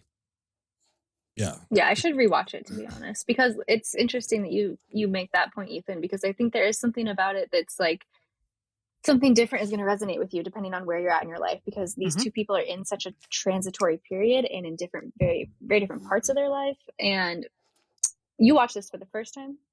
I did. You said? Yeah. So it'd be interesting how you would have connected with it before you had kids. So I should rewatch it and see.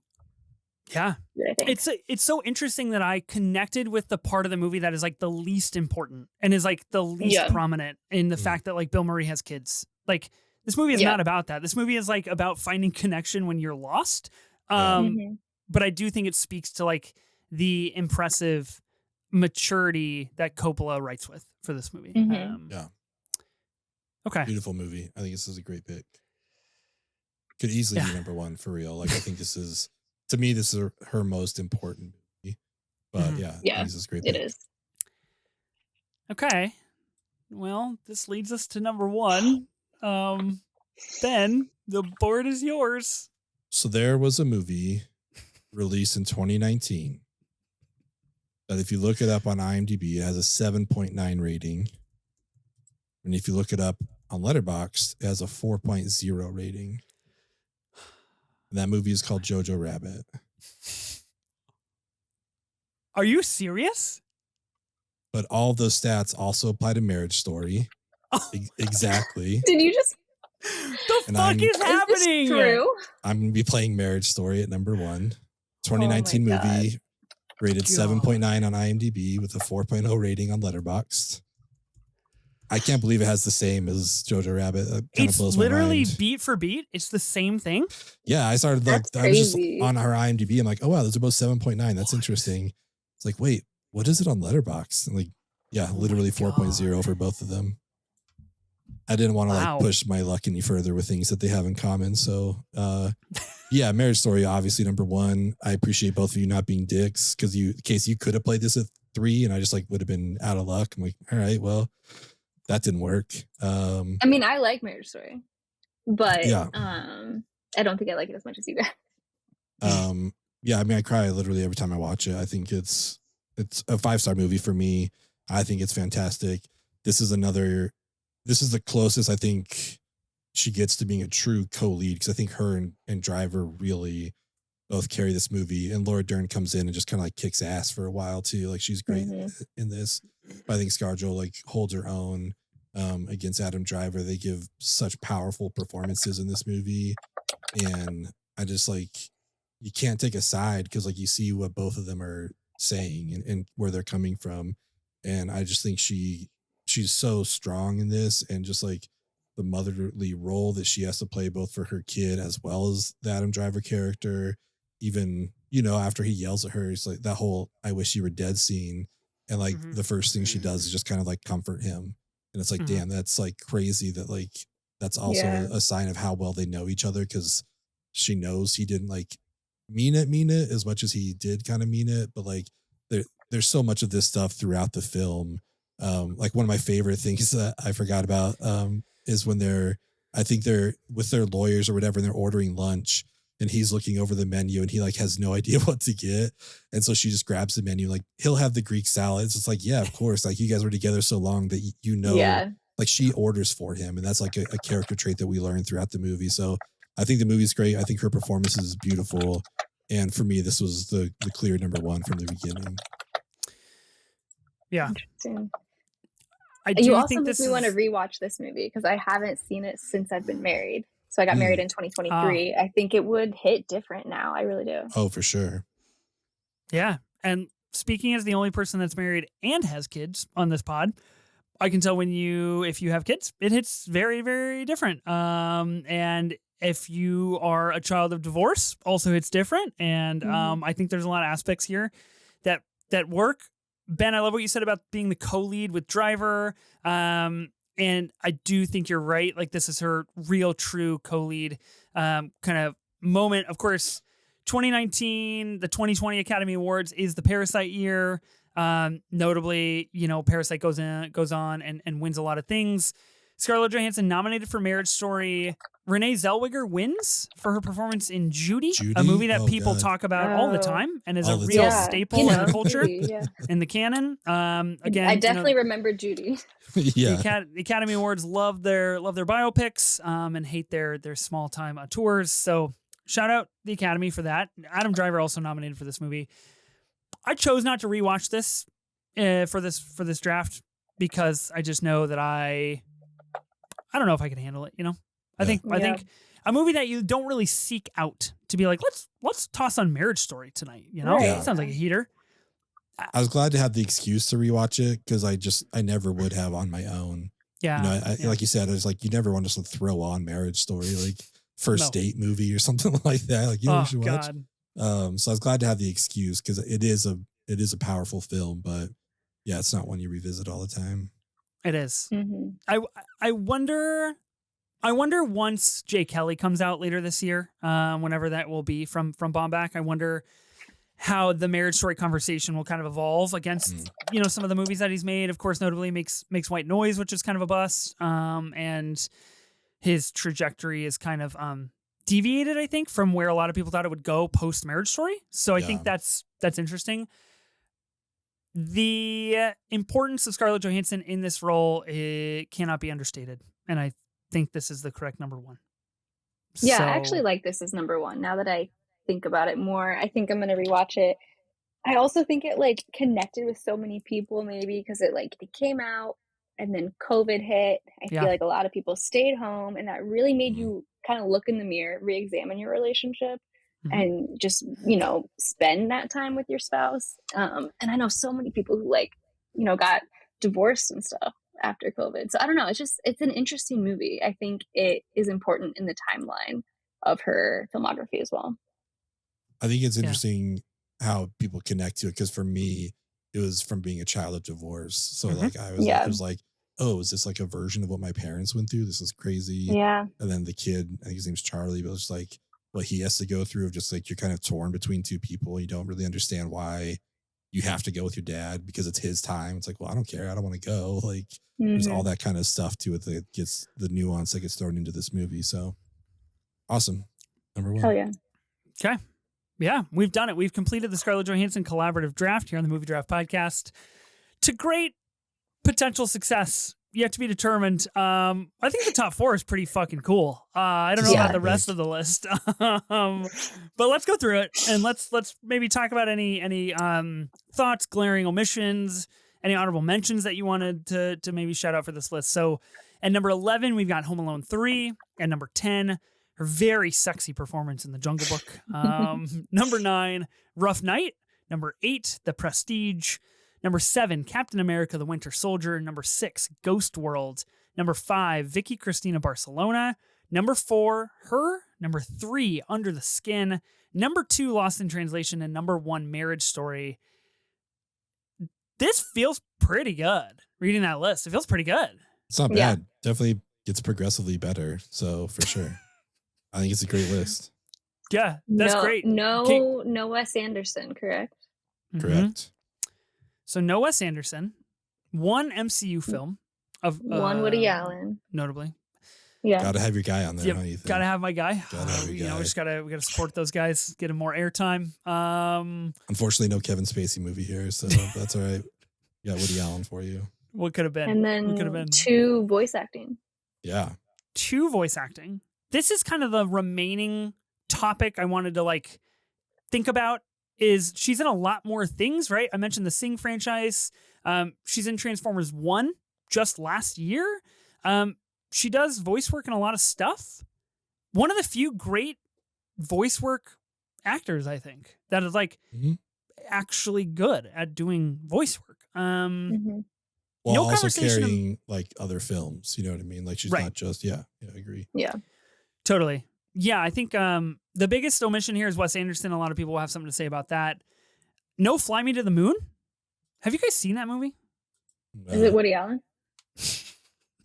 No, but it is Apple TV, which possibly could be worse. It's got Channing Tatum in it, and I guess it's a reimagining of the NASA launch. No clue. Looks terrible. Yeah. Ray Romano plays a guy named Henry Smalls. Yeah, I'll never be watching that movie. Anything that we did not talk about that you think we should have talked about? Well, one thing I watched that we didn't talk about was We Bought a Zoo, which is like a cheesy movie for sure. It's Cameron Crowe, you know what I mean? But she actually gives an okay performance. I think this could go anywhere. You could swap it out with any of these in the bottom 3, in my opinion. She does fine work in it, but the movie itself is just super cheesy. So that's the only other thing I watched that we didn't talk about. I think I vetoed it, if I'm correct. I don't know, but I am a little sad that Jojo Rabbit isn't on here. I think that would be the one movie that should be on here. Yeah, instead of Rough Night. For sure. He had to play it, Put some respect on Rough Night, guys. You know, I want to see women lead funny movies. That's all that I want in my movies these days. And I don't get that. So I wanted to put some respect on that, you know? Well, I think Woody Allen's next movie will hit that for you. Female lead. Lead, a female group that goes wild. Yeah, totally. Okay. Well, I think pretty successful of an exercise here for Scarlett Johansson. Massive thank you to Kasey for joining us for this draft. Thank you so much for being available on short notice and filling in so we could avoid a terrible dude situation of our own. And if people want to find more of you, where can they find you at? They can find me at Kasey from 5 to 7 on Instagram, TikTok, and Letterboxd. That's still your username? That's a little strange. It is, yeah, right. That's some deep cut movie draft lore at this point in time. So if you understand the reference, then you're a real one. Right. Ben, thanks for co-hosting with me. Always a pleasure. Always a blast. Love collaborating with you guys. This was fun. Had a good time.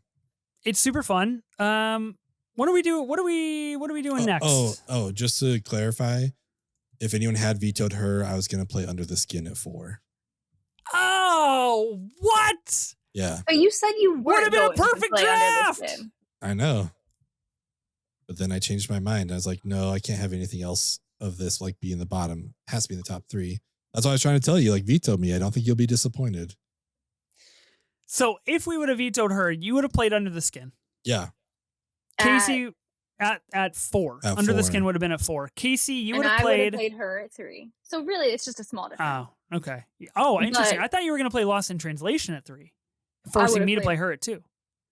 I would have played her. Well, if I knew you were going to play her, but there's some trust issues here. So I don't know. Yeah, I know. I feel like our trust has deteriorated slightly, unfortunately. What do we got next? Let's see. Next week on the pod, we've got the 2001 movie draft. Myself, Marta McFly, a couple other really exciting guests. I won't spoil who quite yet, but I would say tune in for a brand new guest that's never been on the show before that I'm very excited to pod with. And then the week after that, Ben, you, me, Gooch, we're back at it. It's a little boys pod, a little Brad Pitt auction. Oh, all right. I don't think you need me for that. Tyler Durden time. Yeah, Tyler Durden time. Exactly. Yeah. Let's talk about all of those wonderful things. Nice. Okay, we've done it. Good job, everybody. Massive thank you to Sophie for being a co-host in theory. She's like a Force Ghost co-host. You know what I mean? Mm-hmm. Only here in theory. I will say, give a little bit of a teaser. She's coming back. She's coming back soon for an episode, which is really exciting. Be sure to listen and subscribe to the Movie Draft Podcast on Spotify, Apple Podcasts, or wherever you get your podcasts. We're also now on YouTube with videos, so be sure to subscribe to us over there as well. New episodes of the Movie Draft Podcast will be released weekly on Tuesdays. We'll see you then.